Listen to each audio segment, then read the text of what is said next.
¿Cómo están todos hoy? Muy bien, muy bien. Today, I would like to share my story with you. I was born in 1982 in South Africa during the time when apartheid was the order of the day.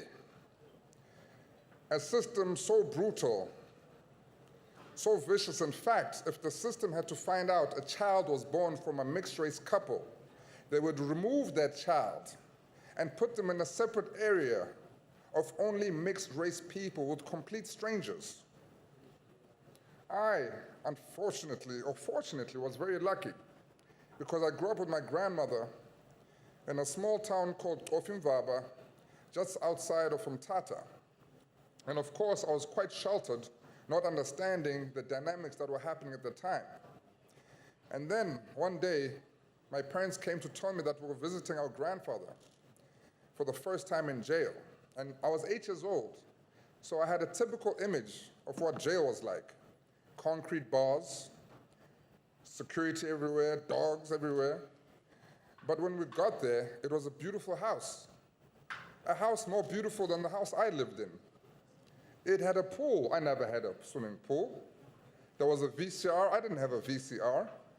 There was a chef. I mean, it was just an amazing day. And that was the first time, as a young man, I had an idea of what I wanted to do. I told myself, when I grow up, I'm going to go to jail. Because I had no idea that my grandfather was a political prisoner, and he was already negotiating for the freedom of his party, his people, and himself. Anyway, moved back to our city in Soweto, and a week later, the whole world was in jubilation, celebrating. People were just aside themselves. Not only did South Africa celebrate, but the whole entire world, those who believed in freedom, liberty, and justice, were celebrating along with us. And it was one of the most monumental days. And one day, a few weeks later, actually years later, I just had come home from school, and as you can imagine, parents only come home at about 6 and 7, and I was at home 2, 3 in the afternoon, and a gentleman arrived in a black BMW 7 Series, and he said, "Ndaba." I said, "Yes." He said, "I've been sent by your grandfather to come and fetch you. Please, let's go." I said, "Sorry, sir, I cannot go with you." He said, "Ndaba, do you have any idea who your grandfather is?" I say, "I'm sorry, sir, I cannot go with you." As you can imagine, those days there were no cell phones. Well, I didn't have access to a cell phone. I was growing up in a poor community of Soweto. And so he eventually gave up. And when my parents came home that day, my father told me, "Well, if the man comes again, please go with him." And later that week, the man came back, and I went with him, and I moved in with my grandfather. And he told me that he would be sending my parents to university. My father went to university for the first time at the age of 45. And he studied to become an attorney, and he became an attorney at the age of 50. Now, moving in with my grandfather, as you can imagine, was a whole different world for me, from coming from Soweto. I mean, it was a mansion in the southern suburbs of Johannesburg. It was a big house, a mansion by any standards, security, chef, lady in the garden, driver, you name it, everything was there. And the first few years growing up with my grandfather, there was not much conversation. He was just there to discipline me, to make sure I have everything I need for school, and the occasional scolding whenever my room was untidy. Now, I remember once I had lost my jersey for the second time, and I had to tell my grandfather, of course, and he said, "What? Today you will sleep outside." And so I went off outside, and as the sun was going dark, he sent the lady to send me a blanket outside. So I said, "Wow, I'm really gonna sleep outside, damn." And maybe 45 minutes later, he came out and he called me, and he said, "Listen here, if you ever lose another jersey, you are definitely gonna sleep outside. Now go inside, eat, and go straight to bed." And as harsh as it may sound, I never lost another jersey. Fast forwarding a few more years, I asked my grandfather if we could go to America. And he said, yes, of course. And so off we went to America. It was in the year 2000. And of course, we went to Disney World. And as you can imagine, in Disney World, you're in the queue to go into the line, right? And eventually you get to the front. Hi, how are you? Hi, what's your name? Oh, where are you from? South Africa. South Africa, oh, wow. How big are the lions in South Africa? And I looked at my cousin and I was like, sorry, sir, I have no idea how big lions get. I don't work at the zoo. Sorry, I don't work at the zoo. I have no idea. And then I traveled again. I went to England and I met people. And again, hi, how are you? Where are you from? South Africa. Oh, South Africa. I would love to travel to South Africa, but I heard it's so dangerous. I heard I need two security to go with me. I said, sir, I think you need to relax. I think you need to chill. My grandfather's the president of South Africa. I don't have security. I think you'll be just fine. I think you'll be just okay. And then I started realizing that people outside of the continent have very little knowledge about South Africa or the continent at large. And the little knowledge that they have is that negative perceptions they see on the media, that Africa is a place of war, poverty, disease, filled with dictators. And I thought to myself, we have to do something about this negative image because that is not all to Africa. There's much more to Africa than what you see in the media. And so one more time, I was asked at New York, where are you from? South Africa, and another very negative perception came out. And so we went back home and called our friends, and we decided we're gonna do something about this. And when I called my colleagues and my friends, about 10 people, 30 people rocked up to that meeting.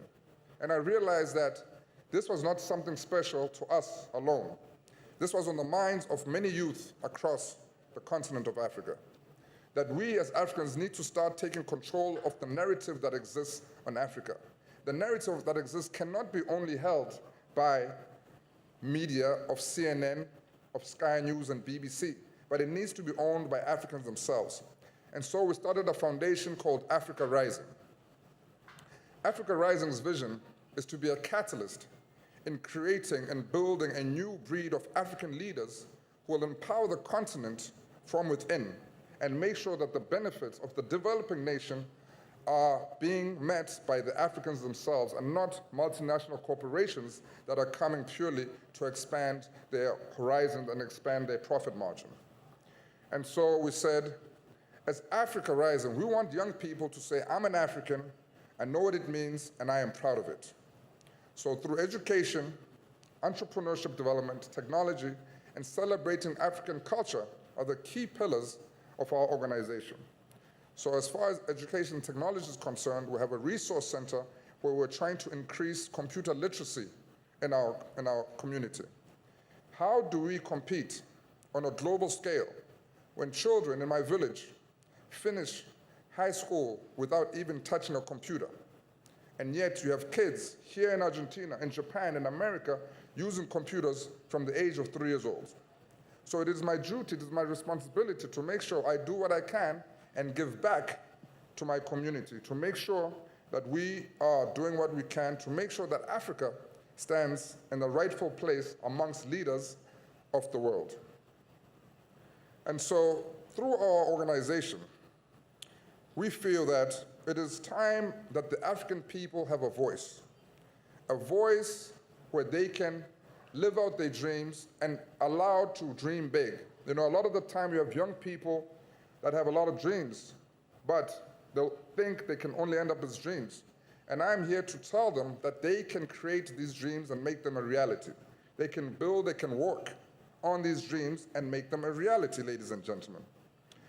And so when we look at Africa, there's one saying that we like, and that is Ubuntu, right? What is Ubuntu? Ubuntu is when I say to you, it takes a village to raise a child. It is not only the responsibility of the parents, the mother and the father, to raise a child, but the responsibility of everybody who lives in that community to make sure they raise responsible adults who will be valuable in society, to make sure that the social ills that we experience in our society are something that we try to eradicate. So Ubuntu, in other words, is I am because you are, because we are. I am the person I am today because of the people that I live with, because of the people that surround me. No man is an island, right? So Ubuntu is about making sure that everybody in your community has information, has the access to making themselves better, to grow, to learn, to become a responsible person in society, right? So we do not leave anybody behind. If anybody in society is left behind, it is not their fault, but the fault of the community. So whether you are disabled, whether you're blind, it does not matter. There are no excuses.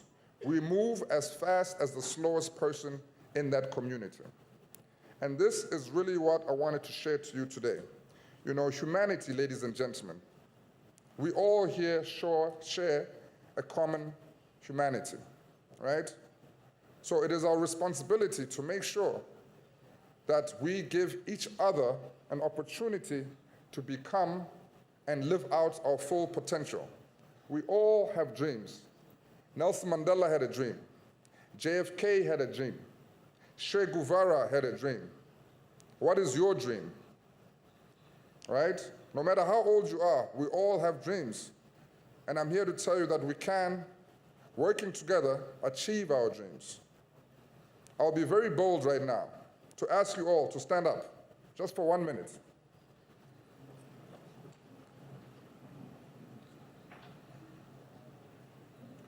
And I'd like for you to repeat after me. I am a leader. With these hands, with my brothers and sisters around me, we can create a better world. It is in our hands to make a better world. Thank you very much.